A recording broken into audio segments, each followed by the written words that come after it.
Kabaddi federation একটু অনবদ্য আয়োজন করেছে।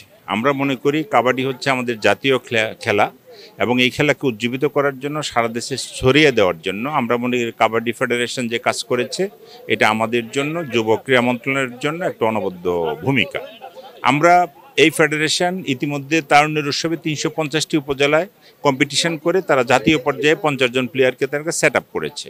এটা অন্যান্য ফেডারেশনে যদি আমি মনে করি এইভাবে যদি অগ্রসর হয় তাহলে আমাদের ক্রীড়াঙ্গনটা উজ্জীবিত হবে, আমাদের তরুণরা সুযোগ পাবে। আমরা গ্রাসরুট লেভেল থেকে যারা তরুণ রয়েছে তাদেরকে উজ্জীবিত করে মাঠ পর্যায়ে থেকে আমরা জাতীয় পর্যায়ে নিয়ে আসছি। এই জাতীয় পর্যায়ে টিমগুলো আমরা আন্তর্জাতিক পর্যায়ে তারা কম্পিটিশনের সুযোগ পাবে এবং আমরা আশা করি আমাদের অলিম্পিক থেকে শুরু করে এশিয়ান গেমস, আমাদের ইরানে আমাদের মহিলা টিম যাচ্ছে, কাবাডি মহিলা টিম, এটা আমাদের একটা অর্জন এবং আমরা আশা করি যে তারা ইরান থেকে হয়তো আমাদের দেশের জন্য সুনাম বয়ে আনবে। তো কাবাডি ফেডারেশনের কাজকর্ম অত্যন্ত সুন্দর, সুচারু এবং তারা এফোর্ট দিয়ে কাজগুলো করছে।